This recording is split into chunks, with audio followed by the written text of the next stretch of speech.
Good morning class. आज हम बात करेंगे आपके सेकंड चैप्टर डेटा कलेक्शन का। नेक्स्ट टॉपिक आपका मोड्स ऑफ डेटा कलेक्शन। ये आर्ट्स और कॉमर्स दोनों बच्चों के लिए है। तो बात कर लेते हैं यहाँ पे डेटा कलेक्शन के मोड्स क्या क्या हैं। आपको बताया था कि डेटा कलेक्शन क्या होता है, क्यों ज़रूरत होती है। तो डेटा कलेक्शन की ज़रूरत इसलिए होती है कि जब भी आप कोई भी चीज़ स्टार्ट करते हैं या कोई भी सर्वे करते हैं तो वहाँ पे कोई भी कंक्लूज़न के लिए आपको ज़रूरत पड़ती है कि आपके पास डेटा हो। अगर डेटा नहीं होगा तो आप कुछ कर भी नहीं पाएंगे, कोई भी चीज़ निकाल नहीं पाएंगे, क्योंकि बिना डेटा के तो आपके पास कुछ होगा ही नहीं। तो फिर आप किसी भी चीज़ का कंक्लूज़न या रिजल्ट नहीं दोगे।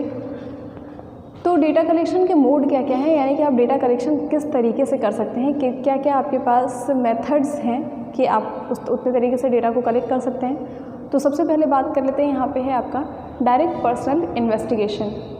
डायरेक्ट पर्सनल इन्वेस्टिगेशन नाम से समझ में आ रहा है, एक तो आप डायरेक्ट बात करेंगे, पर्सनली बात करेंगे और उस तरीके से इन्वेस्टिगेट करेंगे। यानी कि आप खुद जाके जब पर्सनली किसी से मिल के इन्वेस्टिगेशन करते हैं, चीज़ों को पूछते हैं, तो इस तरीके से जो आप डेटा रिकॉर्ड करके आते हैं उसको कहा जाता है direct personal investigation. For example, जैसे कि अगर आपके बारे में कोई इन्फॉर्मेशन लेनी हो तो मेरे पास बहुत सारे ऑप्शंस हो सकते हैं।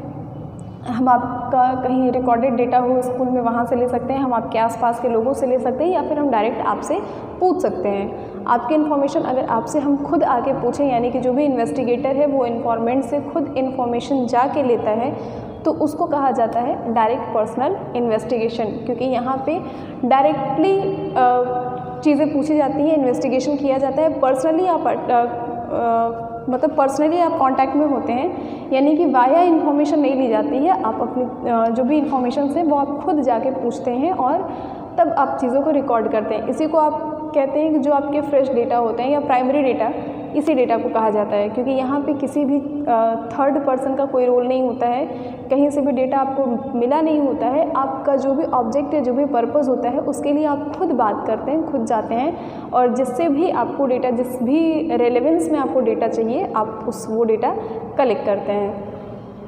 इसके मेरिट और डिमेरिट दोनों ही हैं, क्योंकि अगर आप डायरेक्ट बात करते हैं तो बहुत अच्छी बात है, लेकिन अगर आप डायरेक्ट डेटा कलेक्ट करते हैं तो कुछ नुकसान भी है। तो सबसे पहले बात करते हैं कि फ़ायदे क्या हैं आपके, यानी कि मेरिट्स क्या हैं इसकी। तो सबसे पहले ओरिजिनलिटी। ओरिजिनल होता है ये डेटा, यानी कि अगर हम आपसे डायरेक्ट आपके बारे में कुछ पूछते हैं तो जो इन्फॉर्मेशन मिलेगी मुझे डायरेक्ट आपसे आपके बारे में मिलेगी। यानी कि यहाँ पे किसी के थ्रू या किसी भी फैक्टर के थ्रू डेटा के गलत होने के चांसेस ख़त्म हो जाते हैं, क्योंकि आप आपके बारे में जो इन्फॉर्मेशन देंगे वो ऑब्वियस चीज़ है कि सही ही देंगे। अब आप मक्कार टाइप के लोग होंगे तो अलग बात है, लेकिन फिर भी कहा जाता है कि अगर आप डेटा कलेक्ट करते हैं, पर्सनली उनसे जाके पूछते हैं, तो आपको वो डेटा, वो इन्फॉर्मेशन बिल्कुल सही मिलती है। क्योंकि किसी भी थर्ड पर्सन का यहाँ पे कोई रोल नहीं होता है, तो वो आपके डेटा को किसी भी तरीके से मैनिपुलेट नहीं कर सकता है, बायस डेटा आपको नहीं मिलेगा। तो ये चीज़ें आपके लिए अच्छी होती हैं। सेकेंड है एक्यूरेसी। एक्यूरेट होता है। अब ऐसा तो है नहीं कि मैंने किसी और से पूछा है तो कोई कुछ बता रहा है, कोई कुछ, जैसे कि मैं पूछूं अगर आपसे कि आप या आपके आसपास के लोगों से कि आपकी पढ़ाई कैसी है या आपके फैमिली मेम्बर्स कैसे हैं, तो उसमें जो भी चीज़ें हैं वो आप अगर अपने बारे में बताते हैं तो वो एक्यूरेट बताएंगे। और अगर थर्ड पर्सन कोई बताएगा तो वो हो सकता है कि गलत बताए, हो सकता है सही भी बताए, लेकिन एक्यूरेसी बनी रहती है अगर आप डायरेक्टली बात करते हैं। रिलायबिलिटी, यानी कि विश्वसनीय होता है, भरोसे के लायक होता है ये डेटा, क्योंकि ये डेटा डायरेक्ट लिया गया है तो इसलिए इस पर भरोसा ज़्यादा किया जा सकता है। बाकी के जो भी आपके मोड्स आगे आएंगे उनके कंपैरिजन में भी कह सकते हैं और बिना कंपेयर किए भी कह सकते हैं कि अगर हम डायरेक्ट बात कर, कहते हैं ना कोई भी चीज़ हो तो आप डायरेक्ट बात करिए। क्यों कहा जाता है डायरेक्ट बात करिए? क्योंकि वहाँ पे भरोसा ज़्यादा होता है, विश्वसनीयता उस डेटा की, उस बात की, उस तथ्य की ज़्यादा होती है अगर आप डायरेक्ट पर्सनल इन्वेस्टिगेशन करते हैं। नेक्स्ट आता है रिलेटेड इन्फॉर्मेशन। रिलेटेड इन्फॉर्मेशन क्या होता है? देखो, ये इसका एक बहुत अच्छा प्लस पॉइंट हो जाता है कि अगर आप कोई बात पूछते हैं या फिर अगर आप डायरेक्टली किसी से बात करते हैं तो हो सकता है कि उस बात करने में, यानी कि आपके जो भी प्रश्न है उसके उत्तर देने में या जो भी आपकी डिस्कशन है उसमें कुछ ऐसे टॉपिक्स या कुछ ऐसे टर्म्स आ जाए जिनको भी आप उनसे वहाँ हों तो आप डायरेक्टली पूछ सकते हैं। फॉर एग्जांपल कि अगर हम आपसे पूछ रहे हैं कि आपके फैमिली में कितने लोग हैं, आपने बताया 2 लोग हैं, 3 लोग हैं, उससे रिलेटेड अगर आपने कोई इन्फॉर्मेशन दी कि मेरे एक फैमिली के मेंबर यहाँ पे रहते हैं या वो यहाँ नहीं है, तो हम उनसे रिलेटेड इन्फॉर्मेशन भी एट द टाइम आपसे पूछ सकते हैं, क्योंकि आप हमसे डायरेक्टली कनेक्टेड हैं, पर्सनली कनेक्टेड हैं। तो रिलेटेड इन्फॉर्मेशन का बहुत बड़ा बेनिफिट हो जाता है कि आप रेलेवेंस में जो इन्फॉर्मेशन है, यानी कि उससे मिली जुली जो इन्फॉर्मेशन है जो मेरे लिए किसी काम की हो सकती है, या जो मेरे सर्वे में या मेरे डेटा में या मेरे स्टडी में हेल्प कर सकती है, उस चीज़ का बेनिफिट मुझे मिल जाता है कि अगर हम डायरेक्ट पर्सनल इन्वेस्टिगेशन करते हैं। तो ये तो इसके कुछ फ़ायदे हैं, इसके कुछ नुकसान भी हैं। सबसे पहले है पर्सनल बायस। अगर पर्सनली यानी कि जो इन्वेस्टिगेटर डेटा रिकॉर्ड कर रहा है या जो इन्वेस्टिगेटर इन्वेस्टिगेशन कर रहा है, अगर वो खुद मक्कार हो या वो खुद चीज़ों को गलत तरीके से प्रेजेंट कर रहा हो, या फिर जो इन्फॉर्मेशन दे रहा है वो ही गलत इन्फॉर्मेशन दे, तो वो पर्सनल बायस के चांसेस ज़्यादा हो सकते हैं, क्योंकि हम किसी थर्ड पर्सन से आपका क्रॉस चेक तो कर रही नहीं है आपकी इन्फॉर्मेशन का, कोई और चीज़ है नहीं मेरे पास प्रूफ के लिए, क्योंकि मुझे जो इन्फॉर्मेशन मिली है वो आप ही से मिली है, और जो आप इन्फॉर्मेशन दे रहे हैं वो हम ही रिकॉर्ड करेंगे, वो इन्वेस्टिगेटर ही रिकॉर्ड करेगा। तो पर्सनल बायस के चांसेस, यानी कि जो व्यक्तिगत मतभेद हैं या व्यक्तिगत बायस को कह सकते हैं हम, मतभेद नहीं कहते हैं, कह सकते हैं कि कहते हैं ना कि मेरे साथ जैसे किसी को प्रायोरिटी देना या किसी चीज़ को बदल देना, वो बायस होता है कि कहा कुछ और जाए और दिखाया कुछ और जाए, या प्रेजेंट कुछ और किया जाए। फिर है कॉस्टली। देखो कॉस्टली पड़ता है अगर आप किसी बड़े डेटा का कोई बड़ा सर्वे कर रहे हैं, कोई बड़ी स्टडी कर रहे हैं, तो वो बहुत महंगा पड़ता है आपको। फिर अगर आप किसी बड़े क्षेत्र को लेके अगर आप कोई सर्वे या स्टडी करते हैं, तो वो आपको फिर हर जगह खुद जाना पड़ेगा। अगर आप 50-60 लोगों को लेकर कोई सर्वे करते हैं, तो आपको 50 से 60 लोगों से खुद मिलना पड़ेगा, खुद डेटा रिकॉर्ड करना पड़ेगा, खुद वहाँ रुकना पड़ेगा, वहाँ रहने का, वहाँ खाने पीने का, डेटा रिकॉर्ड करने का, आने जाने का, वो कॉस्ट बहुत ज़्यादा आ जाती है। तो इसलिए ये जो डायरेक्ट पर्सनल इन्वेस्टिगेशन है, ये ठीक है छोटी जगहों के लिए या छोटे सर्वे के लिए, छोटी स्टडीज़ के लिए, लेकिन अगर ये ब्रॉड लेवल पे जाता है तो ये आपके लिए बहुत ज़्यादा कॉस्टली पड़ जाता है। फिर difficulty to cover wide areas. Same वही चीज़ें हैं देखो कि वाइड एरिया यानी कि जो बहुत बड़े एरिया होते हैं, जो बहुत बड़ा क्षेत्र होता है, उसको कवर करने में यहाँ पे कठिनाई होती है। कहा मैंने अभी कि अगर बहुत ज़्यादा आप कोई चीज़ लेके चल रहे हैं, जैसे मैं पॉपुलेशन की बात करूँ, पॉपुलेशन तो हालांकि वो जाके घर घर करते ही हैं वो टुकड़ों में, लेकिन अगर इस तरीके का कोई सर्वे है, कोई बड़े लेवल पे अगर आप सर्वे कर रहे हैं, तो वहाँ पे पॉसिबल नहीं होता है कि आप डायरेक्टली जाके सबसे मिलें, ठीक है। तो वो बड़े एरिया को कवर करने में बहुत कठिनाई आती है अगर आप ये मोड फॉलो करते हैं। फिर है लेस कवरेज, कम चीज़ें कवर कर पाते हैं। आप अकेले कितना काम कर लोगे, या एक इन्वेस्टिगेटर कितनी चीज़ों को कवर कर सकता है, ये बहुत प्रॉब्लम की चीज़ें हैं। अगर छोटे एरिया हैं, जैसे कि अगर मुझे एक क्लासरूम का करना हो, तो एक क्लासरूम के सारे स्टूडेंट का इन्फॉर्मेशन लिया जा सकता है, एक स्कूल के भी सारे स्टूडेंट का जो भी इन्फॉर्मेशन है वो एक हद तक लिया जा सकता है। लेकिन अगर कहा जाए कि पूरे मऊ के सारे स्कूल के जितने भी स्टूडेंट हैं उनका पर्सनल इन्वेस्टिगेशन किया जाए, तो ये बहुत बड़ी चीज़ हो जाएगी, तो वो आप कवर ही नहीं कर पाएंगे उतना बड़ा एरिया, ठीक है। तो इसलिए होता है कि लेस कवरेज ही रहता है इसका जब भी डायरेक्ट पर्सनल इन्वेस्टिगेशन की बात की जाए। फिर देखो बात कर लेते हैं आगे कि सूटेबिलिटी। अब ये चीज़ें कहाँ सूटेबल हैं, स्मॉल एरिया में बता ही दिया, क्योंकि बड़ा एरिया कवर करने में आपको काफ़ी दिक्कत होगी। तो जो छोटे एरियाज़ होते हैं या जो छोटी स्टडी होती है उसके लिए बहुत सही है। हाई एक्यूरेसी, एक्यूरेट तो होता ही है, ऑब्वियस चीज़ है। अभी देखो इसमें प्रॉफिट में बताया भी है कि एक्यूरेट होता है, क्योंकि हम तो खुद जाके चीज़ें पूछ रहे हैं, किसी से पूछा तो है नहीं कि कोई गलत कर दे।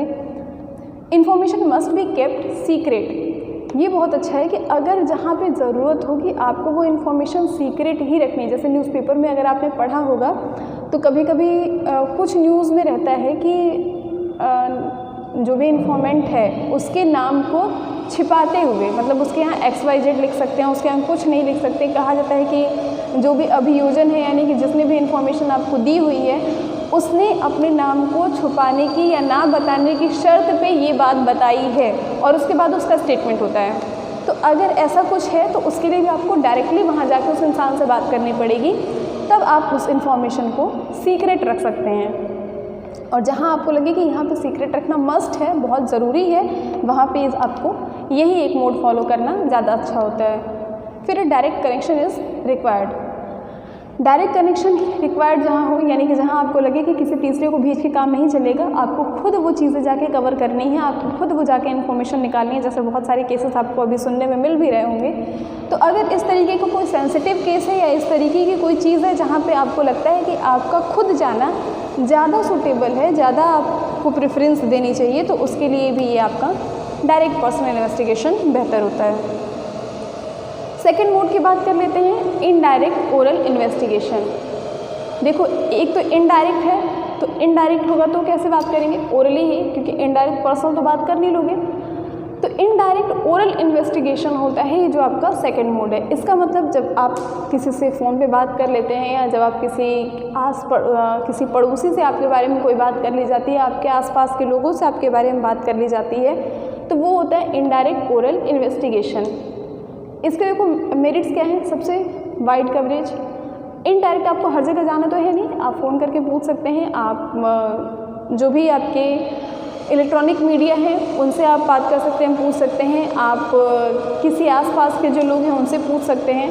तो ये वाइड कवरेज होता है, यानी कि आप फिर ज़्यादा चीज़ें कवर कर सकते हैं, क्योंकि आपको हर जगह अवेलेबल नहीं होना है, आपको केवल उनसे ओरली कांटेक्ट करना है, ठीक है। ओरल इन्वेस्टिगेशन है, आपको जाके उनके फेस एक्सप्रेशन नहीं चेक करने हैं, आपको उनके इमोशंस नहीं चेक करने हैं, आपको इन्फॉर्मेशन लेनी है इनडायरेक्टली, ओरली इन्फॉर्मेशन लेनी है, केवल बातचीत के थ्रू जब आप इन्वेस्टिगेशन कर लेते हैं बिना वहाँ पे गए हुए, तो उसकी बात की जा रही है। लेस एक्सपेंसिव, ऑब्वियस चीज़ है कि आप हर जगह जाके अगर चीज़ें कलेक्ट करते हैं, डेटा कलेक्ट करेंगे, तो वो आपको महंगी पड़ेगी, एक्सपेंसिव होगा। और अगर ऐसे जाते हैं, यानी कि अगर आप इनडायरेक्टली ओरल इन्वेस्टिगेशन करते हैं, तो वो कम खर्चीला होता है, सिंपल होता है। सिंपल सी चीज़ है कि आप उनसे पूछ सकते हैं ओरली कि क्या क्या कंडीशंस हैं, या क्या हुआ था, कैसे हुआ था, क्या रिपोर्ट है, या फिर जो भी आपको जो इन्फॉर्मेशन है आप वो बता सकते हैं।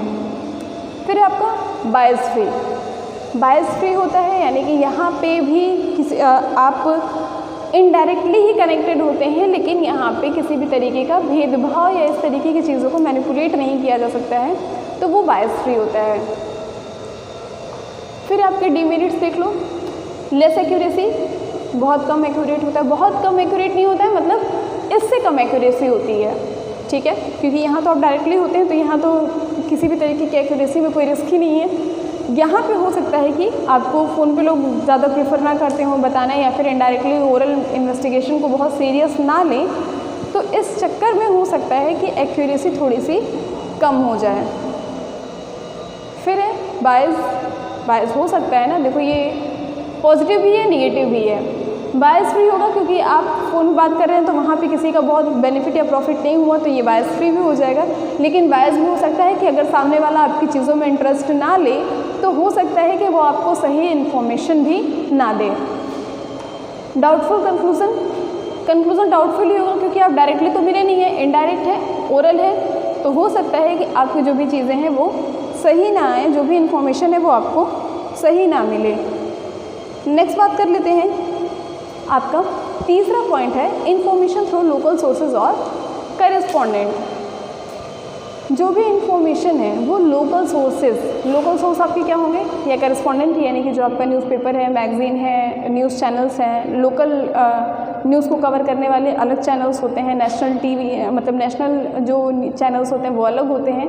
तो जो आपके लोकल चैनल्स हैं, लोकल न्यूज़पेपर है, मैगज़ीन्स हैं, पत्रिकाएँ आती हैं जो उस तरीके की हैं, या फिर जो आपके लोकल खबरों का अलग न्यूज़पेपर आता है, उस तरीके की जो चीज़ें हैं आप उससे भी इन्फॉर्मेशन निकाल सकते हैं। जैसे कि अगर कहीं कोई घटना हो गई, या कहीं कोई नई चीज़ आई है, या कोई नई पॉलिसी आई है, या कुछ भी हुआ हो, तो आपके पास एक ये भी ऑप्शन है कि आप वहाँ आसपास के जो भी लोकल करेस्पॉन्डेंट हैं या लोकल सोर्सेज हैं उनको यूज़ करके आप इन्फॉर्मेशन निकाल सकते हैं।